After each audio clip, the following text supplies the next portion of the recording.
आज हम यहाँ एक जन आक्रोश के रूप में उपस्थित हुए हैं। हमारे बीच से हमारा हीरा भाई चिराग त्यागी जो अब हमारे बीच नहीं रहा, इसकी हत्या में जितने भी व्यक्ति लिप्त रहे, जिस पे पुलिस का ध्यान गया या ना गया, हम उन सभी व्यक्तियों की गिरफ्तारी का और इसकी जो हत्या का मेन आरोपी है उसके एनकाउंटर की मांग कर रहे हैं।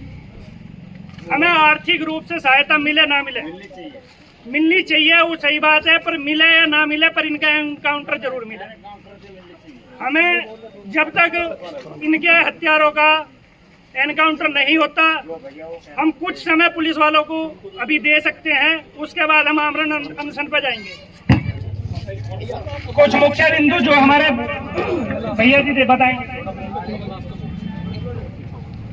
देखिए, जो सरकार भारतीय जनता पार्टी की है, ये गांव भी जो है भारतीय जनता पार्टी का ही है, बहुत वोट हम लोगों ने दिए हैं, लेकिन उसका क्या सिला हो रहा है आप भी देख रहे हो। आने वाले एशियन और पैरा ओलंपिक्स में हमारे लिए मेडल लेके आता, लेकिन सरकार की इस दोगली नीति के कारण आज वो हत्यारे सुरक्षित हैं।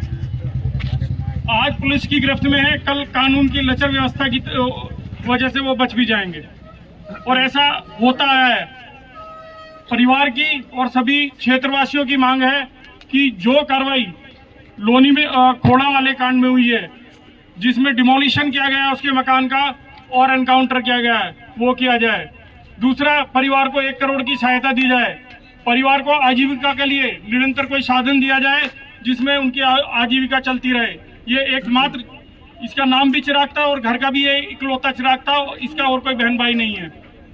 माता इसकी विकलांग है, पिता इसके का स्वास्थ्य जो खराब रहता है। तो इस चीज का ध्यान में रखते हुए गवर्नमेंट को निर्णय लेना चाहिए, ना कि ये देखते हुए कि राजनीतिक बेनिफिट उनका किस चीज में है, उस चीज पे ध्यान दें। हत्यारे को चिराग के हत्यारे को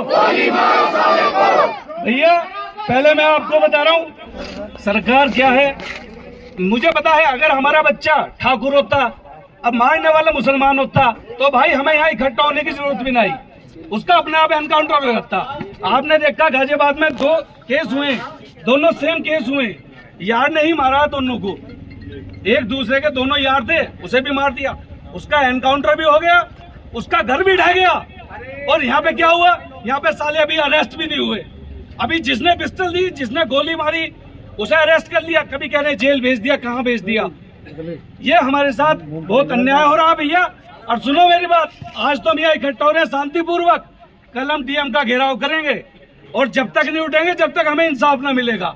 साली कैसी हुई है सरकार, इन्होंने उसका घर ढा दिया, क्या उसका घर क्यों नहीं ढाया उन्होंने? उसका घर भी ढा दिया, उसका घर भी ढा दिया, उसको पैसे भी दे दिए। भाई जितने मेरे औकात है, इन्होंने सरकार ने 5 लाख रुपए दिए, मैं 10 लाख रुपए दे रहा हूँ कल, ठीक है, उसका एनकाउंटर कर दो, मैं 10 लाख रुपए दे रहा हूँ सरकार को।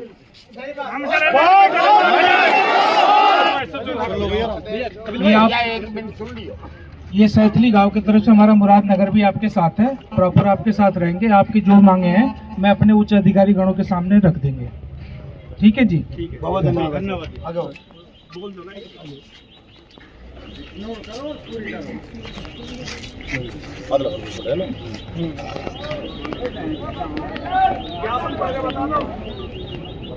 मुख्य तो बता दिया, मांगे जो आपको बताई है ना। लूंगा नहीं, इतना कहूंगा, हमारे गांव का हमेशा इतिहास रहा है, हमारे गांव की ताकत हमारी एकता है। चाहे किसी के बिरादरी में, किसी कौम में कुछ हुआ हो, गांव पूरा का खड़ा है।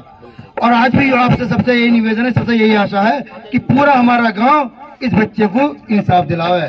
बुलडोजर चले, एनकाउंटर हो, काम शासन प्रशासन का है, पर हमारी डिमांड यही है, अगर ये ना हुआ तो चेतावनी पक्की है सरकार से